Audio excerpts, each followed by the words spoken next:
Hi there, my name's Tim Derling, and this is the first in a series that I would like to call Tim's Vinyl Confessions. And what this is, I'm just a classic rock music fan like a lot of you out there. Have a large CD collection, but have a pretty big vinyl collection too. I think vinyl is a very, very cool medium, especially for artwork when it comes to classic bands. So the idea behind this show is to go through the vinyl that I have by a lot of different classic rock artists, go through the front covers, the back covers, any inserts that may have come with them, and I'm going to do this on a lot of my favorite bands. So if you like this one, stay tuned, and I'll be doing some other ones as well. And since I'm calling this Vinyl Confessions, that's the name of a Kansas album, so I'm going to start off with my Kansas vinyl collection. Now I should stress, this doesn't mean that I have all of their albums on vinyl, because I don't. I'm missing one, but I'm going over the ones that I do. So let's get started. This is the first Kansas album, Selftitled. Came out in 1974, and kind of strange artwork here. If Kansas had a mascot, it would be this man right here, whose name was John Brown, who was actually an abolitionist. This is a picture that's based on a period in American history, the abolishment of slavery. You can see that there's American flag here in the background, and it looks like he has a Bible opened. This is just one part. I've seen the photo this came from. It's actually a much larger picture. You can Google it if you like. The artist's name was, I believe it was John Stuart Curry.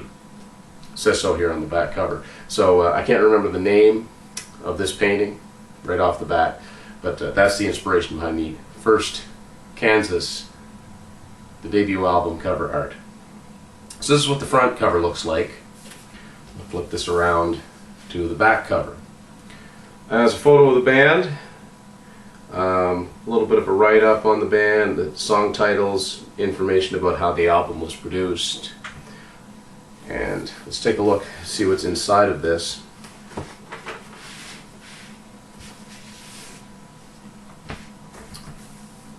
These are the lyrics to all the songs. And on the back of this sleeve, this is just a plain matte finish paper sleeve, nothing. And this, now we're getting into the part where it really separates. This is what the albums look like. Kansas were on CBS Records, but specifically they were distributed by Kirshner Records, which is named after the rock impresario Don Kirshner. Kind of a unique logo. This K made out of circles and these swirls on the top. Most of the Kansas albums had this label on it, so that's the two sides. And that's the first Kansas album. 1975, the second Kansas album was released, called Song for America. Very, very cool artwork. I mean, I have a lot of albums framed, and boy, I just may add this one next. Kind of a menacing looking cover. Song title, or album title, it's a song too, not mentioned anywhere on here. This is also the first album to feature what would become the standard Kansas logo, which I used to doodle on paper continuously. It's just made with a series of lines and circles. That is really cool artwork there. And this is a Canadian edition. I have this one actually. When it comes to mind, I'll mention where some of these albums came from. Most of my album collection are primarily North American, either Canadian or from the US. Here's the back cover. Another band photo again. Song titles, bit of information about the album. There's the Kirshner logo again. Some more credits, special thanks, that sort of thing. That's on the back cover. And now we'll take a look at the contents. Now a lot of these albums I bought secondhand used, so I don't know if originally Song for America came with anything more. This copy that I have just comes in a plain white paper sleeve. We'll look at the album itself. This is Canadian now. This is interesting because the first album I had was American. This is the Canadian edition, so it just has a regular Columbia logo, as any Columbia artist would have. doesn't have the Kirshner logo on it, although, interestingly enough, it does say Kirshner up here. I bet if someone out there has the US version of Song for America on vinyl, it's probably got that Kirshner Records logo on it. I think something that's fascinating to me about the classic rock bands, oftentimes not only would they release one album a year, sometimes two. And in the case of Kansas, this is the second of two albums to be released in the same year, 1975. This is the third Kansas album. It's called Mask. Now, a few things are interesting about this album cover. We already established that on Song for America they began using their logo that would become iconic for them. But on this one they revert back. Well, they just use a plain typewritten font, and they don't use their logo. This is a really interesting photo. The cover art, it's another painting. I'm going to butcher this man's name. Giuseppe Arcimboldo. This says on the back here, courtesy of Kunsthistorisches Museum, Vienna. So he must have been Austrian. It's interesting because this photo, or this painting, is actually called Water. And water is nowhere present here, but every part of this face, this figure, is some sort of marine life. I mean, that's what looks like a skate or a ray there. There's a fish, another fish, pearls, obviously. The more you look at it, the more you see, which is why I'm such a big fan of vinyl as a medium. Now we go to the back cover. This one's a little bit different in that it's got individual band photos, and this time instead of a posed shot, these are actually photos of the group on stage. Pretty minimal artwork here, just some production credits, the song titles. This is a US version of Mask as well, so it'll be interesting to see what the label looks like.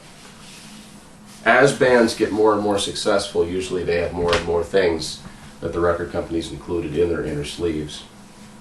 So here is the inner sleeve of Mask. This one's, my copy's torn a little bit at the bottom. Lyrics are all typed out there. Now let's see what the vinyl looks like. Aha! Indeed, this has the Kirshner Records logo on both sides. Fourth Kansas album. This is an album a lot of you will probably recognize, 1976. Leftoverture. This has long been one of my all-time favorite album covers. Haven't we all felt like this at one time or another? This composer here looks completely baffled. There's so many cool things in the background here. There's sheet music, there's a fireplace, there's books, there's a guitar, there's a candle, looks like a feather and ink, piano in the background, Jupiter.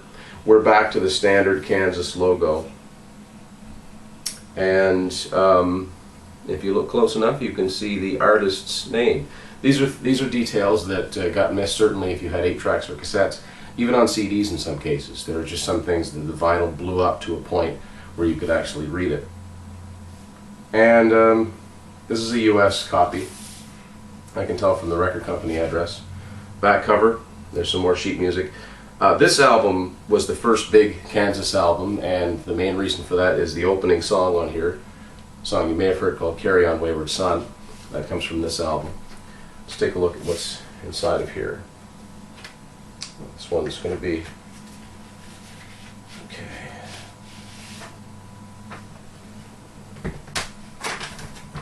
Huh. Okay, I remember this. Let's not look at this inner sleeve. This inner sleeve is actually a spare I had of another Kansas album. So apparently there was no inner sleeve with this.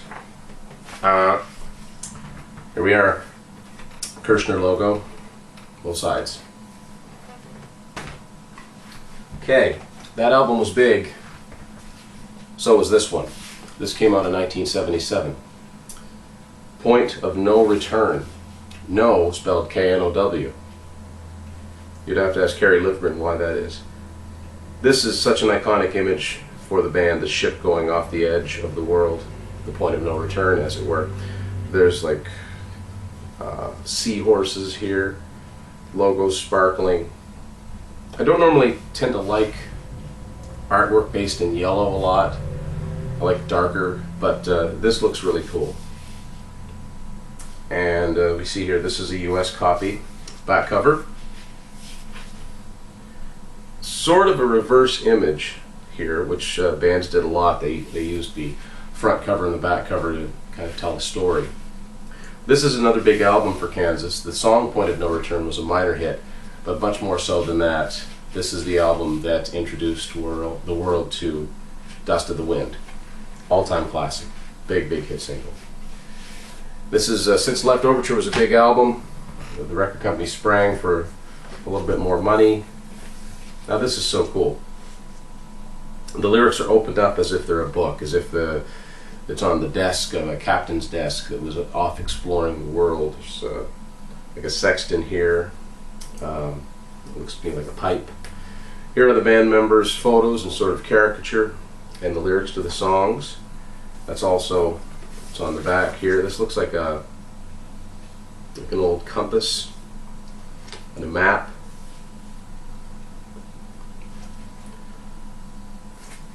Let's see what the vinyl looks like.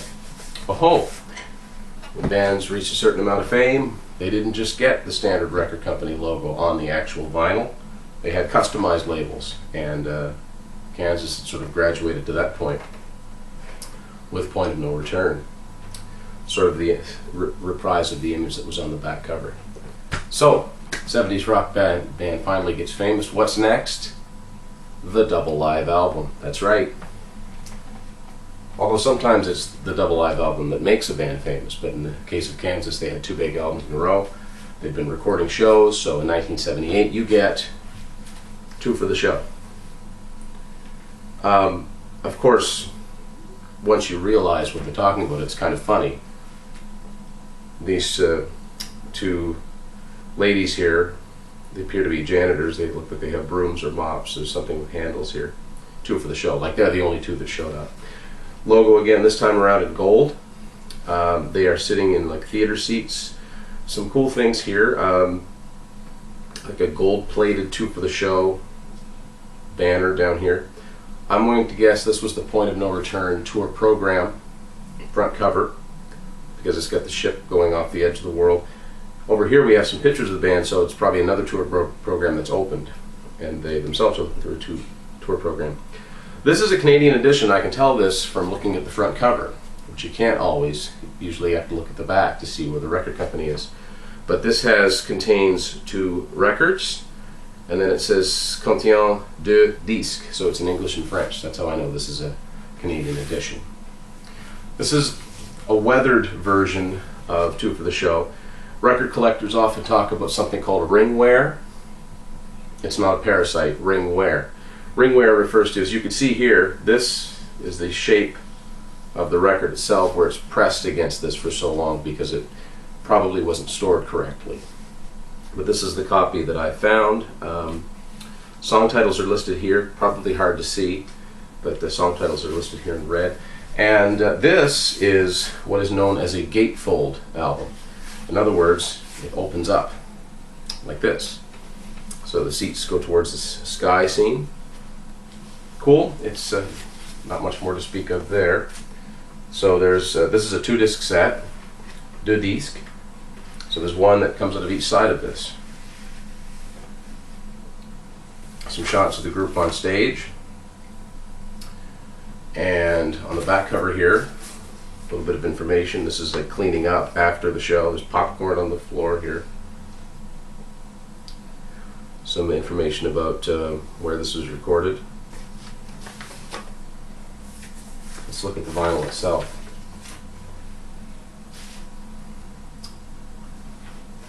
Another personalized label. And what this has in it is the seats with the broom handles shown. Let's see what disc 2, I almost said LP2 has in it. Some more shots of the band. On the back, this is kind of neat, like a scoreboard with a clock on it and sort of a digital printout of the band's names and what they play. And this record looks the same. It's got the seats and the broomsticks, mop handles, logo on it. That's two for the show. Next up, the next Kansas studio album, 1979, Monolith. Interesting. This is an interesting album, period. But interesting art concept behind this. If you're not into the band, a lot of their lyrics were thematic, and this time around, it sort of has to do with a Native American yet sci-fi premise, at least as far as the artwork's concerned.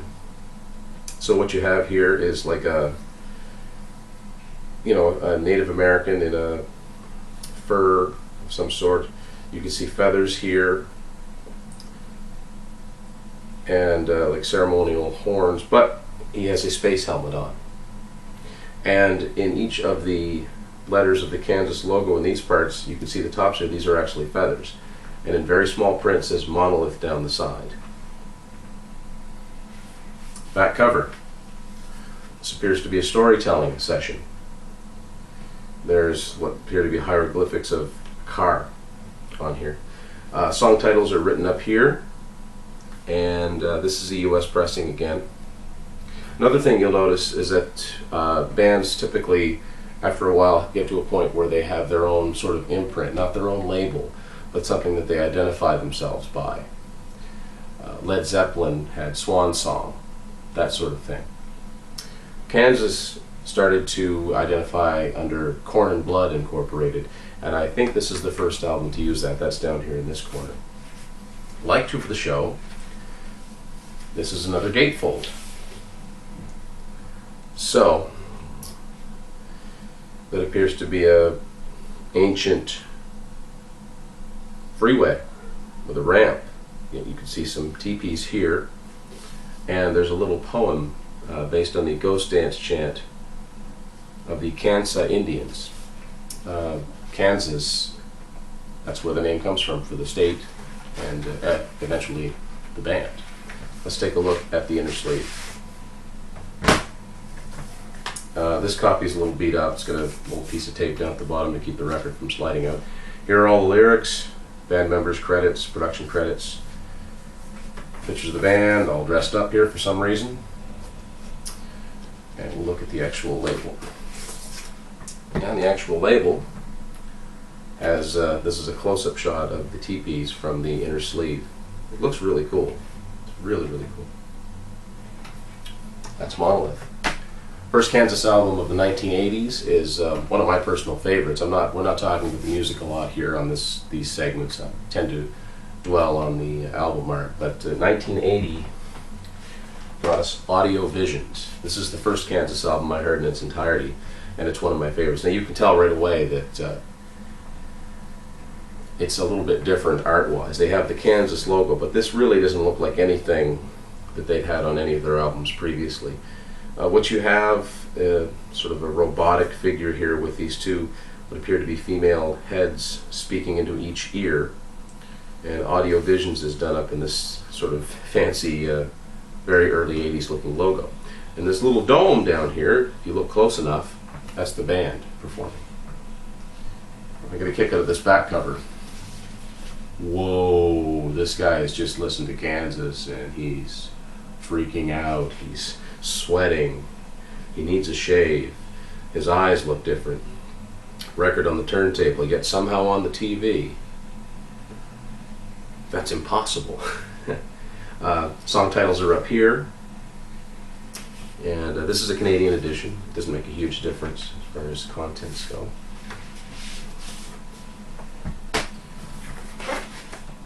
Now we see what's obviously happened to this guy. The lightning strikes while he was listening to this album.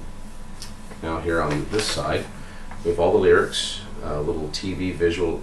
It's kind of hard to tell what's on it. It looks like an old radio dial. And the record itself is this image on both sides from the front cover.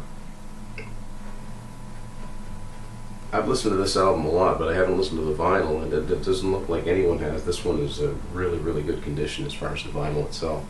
It's not a prerequisite of mine because I listen to it in other mediums, but I just like to have copies of them on vinyl. Well, now we've come to the album that has given the segment its name, Vinyl Confessions. Not much to this one. Obviously you have the shape of a record there.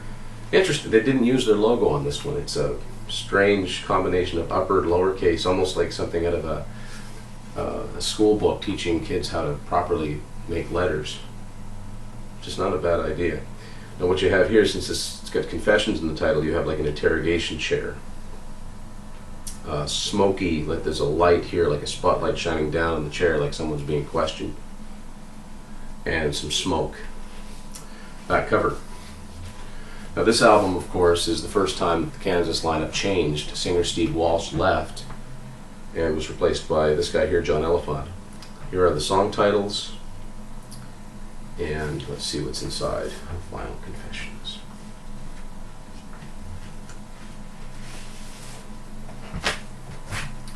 Okay, first of all, it's a bigger picture of the chair. You can see this cigarette package and cigarette butts all over the floor. Disgusting. And over here we have the credits, the lyrics, and the credits. This one's been taped up. Obviously it was well worn. And on the label itself, it's the interrogation chair. This vinyl's in pretty good shape too. Next up, 1983. The second of the two albums Kansas recorded with John Elephant on vocals, Drastic Measures. Now, at first glance, you might be thinking that does not look like a Kansas album. Well, it really doesn't, and the band members themselves have said as much. This is not the band. This is not the group. What they were getting at, I think, is music, classical music, is in measures. So many beats, so many bars, drastic measures. So, you know, he's got a French horn, he's got a violin, he's got flute, he's got what appears to be a bazooka. This has like a calculator font for the name of the band and the name of the album. This copy is actually stamped. It says, "Copy on loan only.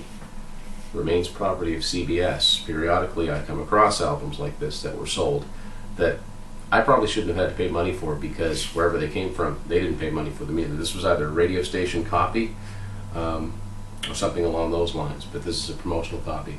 Nothing any different about this other than that gold stamp on it. This is a Canadian edition. Very, very hard to see, and it probably just looks like an expanse of black here. But the song titles are typed out here in that calculator, I call it calculator font in red, and production credits there. Absolutely nothing else to talk about there. Very, very minimalistic packaging.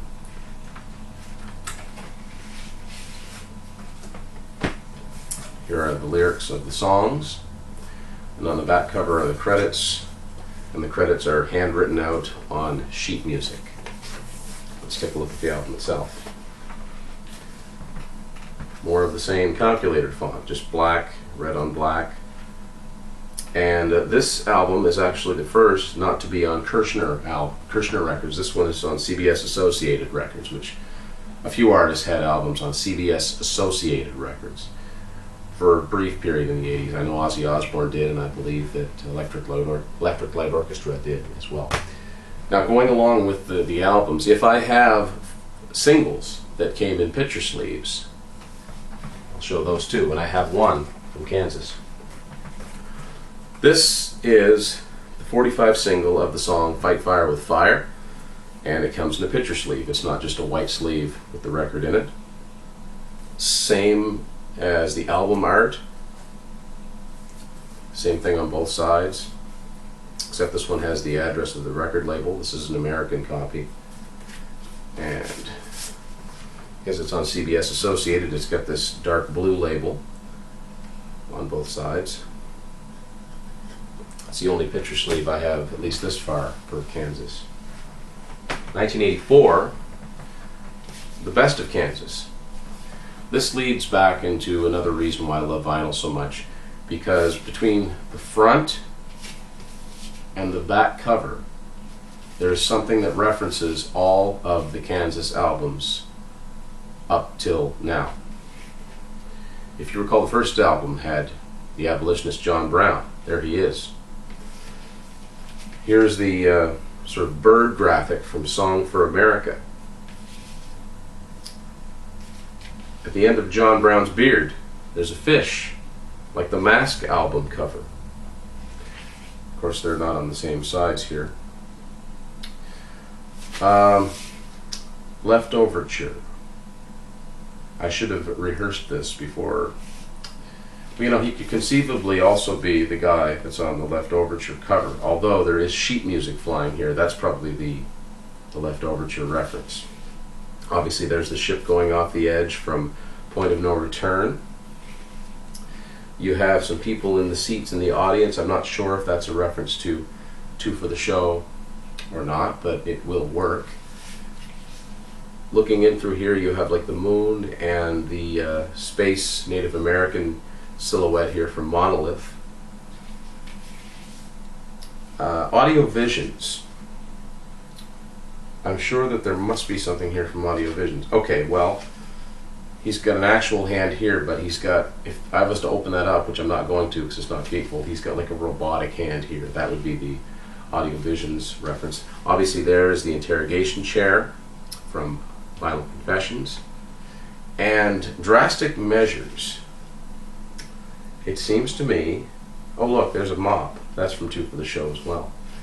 Drastic Measures. It had such a minimalistic cover, although he is dressed like the composers on that cover. So between the two, you have their entire artwork on featured in some way or another. Kind of similar if you're a Rush fan to Exit Stage Left, how it referenced the albums that were up previous to this. Interesting to note, this record came out in 1984. This is a Canadian edition, and up here in the corner it says also on chrome cassette. Does not say also on chrome cassette and compact disc at this point, although it probably was. Here's the inner sleeve. Look familiar? This is the one I've got my Left Overture record in. It's just a spare. These are just the lyrics to all the songs that are on this release. On the back, now before the internet and I was trying to complete album collections by groups, when I discovered this sleeve, it was very helpful because I didn't know what some of these albums look like because I'd never seen them. This is all of the Kansas albums, even though not all of these are represented by songs that ended up on the Best of Kansas, but that's all of their album art right there. And we'll look at the actual album. CBS Associated label, blue label, nothing much more to it than that. And the last Kansas album I have on vinyl, also one of my favorites. This was the first album that was not on CBS Records. They signed to MCA Records for the album Power. Now this obviously came from, was either marked down in a store or was another one that a radio station may have had, because there's a hole punched in it. Record stores would do that sometimes. They did it to cassettes, and they even did it to the sides of CDs too, if they were marked down so that someone wouldn't try to pay $2 for something and then try to return it for full price. But no matter.